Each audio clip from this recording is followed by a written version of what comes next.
iman. Mula iman niku yakin.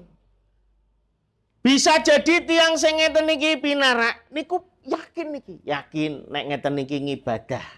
Yakin kalian Gusti Allah. Yakin nek ngeten niki digatekke kalian Gusti Allah. Yakin nek tumindak saya bakal dibales Gusti Allah. Yakin nek ndonga diijabah Gusti Allah. Yakin nek gak diparingi masuk angin niku gak diuji kali Gusti Allah. Yakin nek diparingi gerah lara niku gak diparingi hadiah kalian Gusti Allah. Niku tiang sing iman. Mula kanggone wong iman, tiang iman sedaya sing kedadosan niku mesti sae.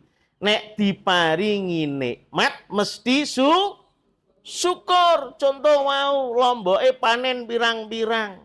Niku nek tiang sing iman ngendikane ngeten, hadza min fadli robbi. Iki kabeh saka peparinge Gusti Allah. Nek tiang sing mboten pati iman, sing diceritake sinten?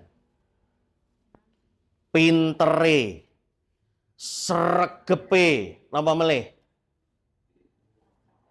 Napa, Mbah? Napa? Ragate, napa melih? Napa? Ya bandane niku ragate niku. Sing didengke napa? Awake. Kados sinten? Kados sinten jaman riyen? Qarun. Nah. Qarun niku sugih. Sing napa? Sing sugih mboten enten tandinge. Tapi nek kalih tiyang mboten gadah, mboten purun weweh. Oh iki aku kerja-kerjaku dhewe. Pengen duwe ya kerja kowe ngono.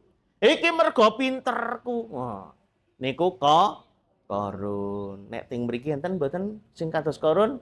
Mboten wonten. Niku entene ting mriko namung Qarun. Nggih napa nggih? Nggih ta mriki mboten enten ta? Mboten enten aja jeneng. Ana lho asline iki enek. Aja.